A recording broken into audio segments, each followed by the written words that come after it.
Bapak, Ibu, dan Saudara yang kasih dalam Kristus. Di dalam perikop Injil hari ini, Yesus mengungkapkan jati dirinya sebagai roti hidup.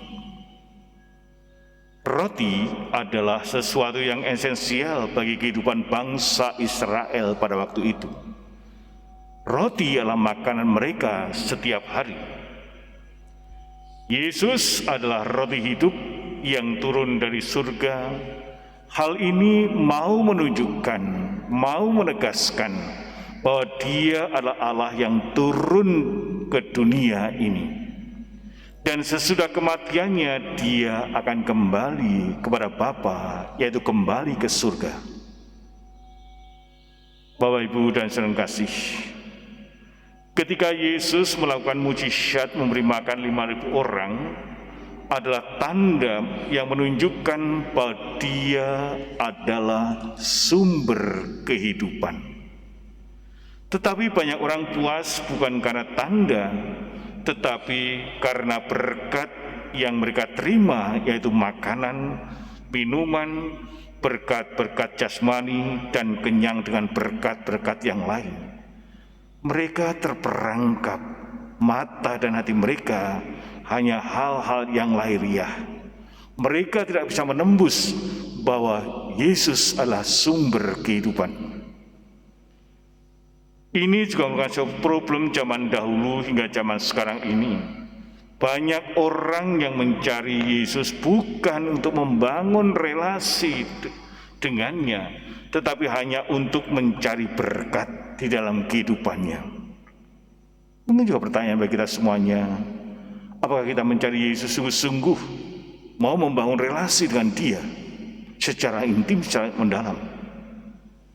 Sebab itu ketika Yesus berbicara dengan kebenaran-kebenaran rohani, lalu mereka menganggap bahwa ajaran itu keras, lalu mereka mundur satu persatu.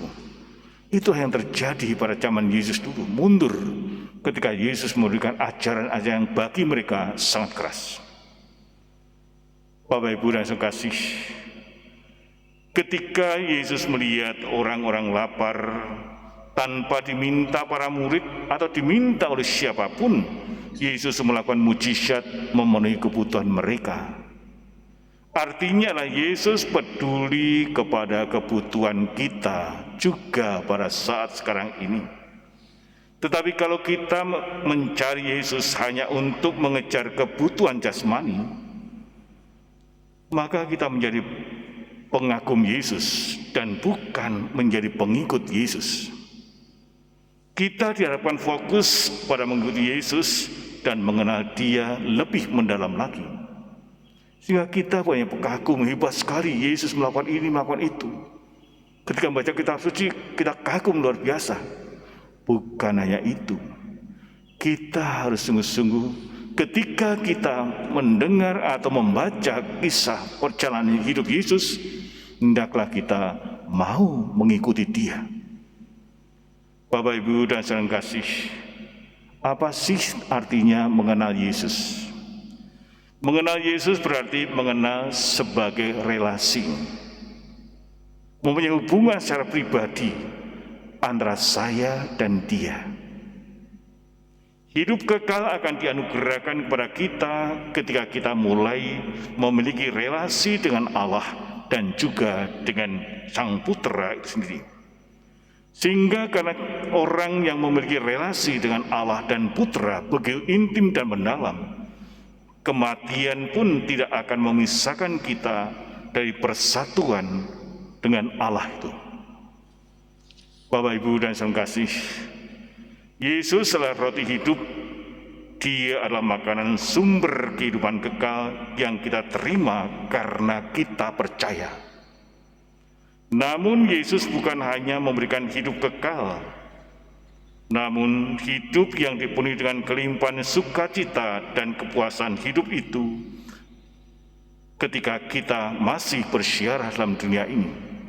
Sehingga kalau kita menjadikan Yesus sebagai sumber hidup kita dalam hidup ini, kita pun juga akan menemukan sukacita yang berkelimpahan ketika kita masih berjalan menapaki hidup kita di dunia ini. Kata Yesus kepada mereka, "Akulah roti hidup, barang siapa datang kepadaku, ia tidak akan lapar lagi. Dan barang siapa percaya kepadaku, ia tidak akan haus lagi." Orang yang percaya dan memiliki relasi dengan Tuhan, maka hidupnya akan menemukan kepuasan dan tidak akan mengalami kelaparan dan kehausan. Lapar dan haus bukan soal biologis, lapar dan haus akan kehidupan rohani. Namun sebagai murid Kristus, seringkali kita masih bergumul dan mencari kepuasan-kepuasan di tempat-tempat lain atau hal-hal yang salah. Ada yang mencari kepuasan jiwa di dalam kenikmatan makanan, kenikmatan traveling, kenikmatan shopping, bahkan pada saat ini kenikmatan memiliki HP yang ganti setiap hari atau setiap bulan. Rasa nikmat.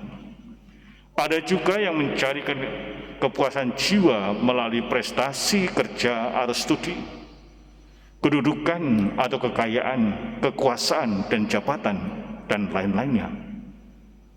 Orang seringkali merasa puas kalau mencapai itu semuanya. Jika hal-hal ini kita jadikan prioritas utama untuk memuaskan jiwa kita, maka itu dapat menjadi berhala-berhala dalam jiwa kita. Sebenarnya semua itu bisa menjadi berkat dari Tuhan, dan Tuhan bisa memberkati kita sesuai dengan hikmat dan rencananya.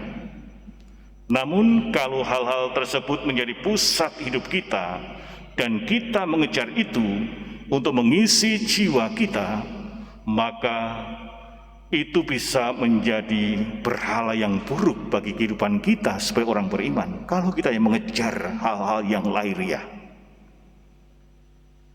Berkat yang baik bisa menjadi berhala yang jahat ketika kita menjadikan mereka sumber kepuasan hidup kita, sumber kepuasan jiwa kita. Mereka bisa membelenggu dan juga menyeret kita untuk terus jatuh ke dalam dosa dan justru membuat hidup kita semakin hampa, semakin merana kalau kita hanya mengandalkan hal-hal yang duniawi. Berhala-berhala seperti uang, kedudukan, kekayaan, harta, dan sebagainya adalah berhala-berhala yang sifatnya kasat mata, bisa dilihat, bisa kita pandang. Bapak, Ibu, dan saudara kasih, Tuhan Yesus mengingatkan bahwa kalau kita menjadikan itu semua sebagai sumber pemuasan dahaga jiwa kita dan sumber ketenangan hidup, maka berkat Tuhan itu bisa menjadi berhala bagi siapapun. Bahkan akan membawa kita kepada hidup dalam berbagai kedukaan itu sendiri. Kalau ada orang Kristen yang diberkati Tuhan dengan kekayaan dan menggunakan kekayaannya itu untuk pekerjaan Tuhan, maka orang-orang seperti ini adalah orang-orang yang berbahagia. Karena orang-orang seperti ini sungguh-sungguh menyadari apa yang dimiliki merupakan titipan dari Allah, anugerah dari Allah yang perlu dibagikan kepada orang-orang yang membutuhkan.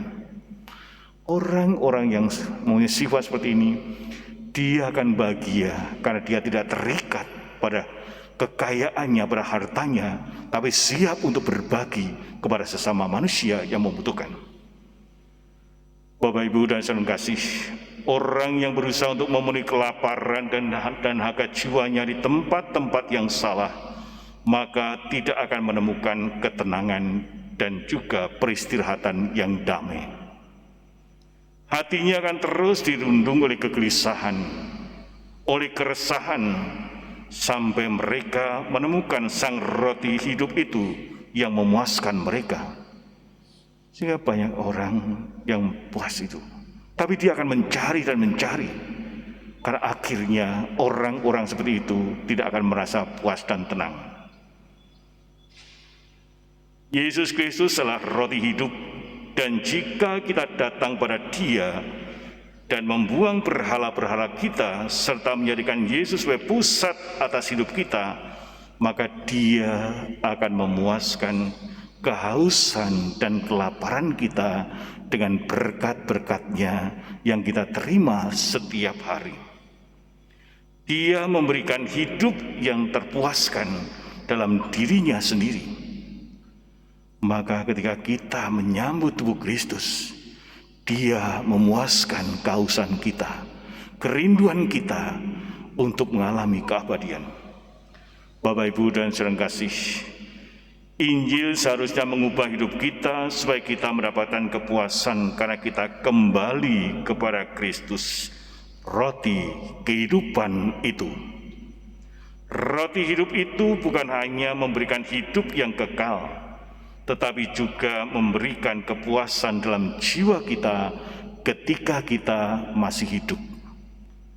Jadi, roh kehidupan kekal diberikan kepada, tapi Yesus juga selalu menyertai kita. Penyertaannya yang nyata supaya orang Katolik kita mengimani bahwa Ekaristi inilah bukti yang nyata bahwa Yesus roti kehidupan itu selalu akan mendampingi kita sampai akhir zaman.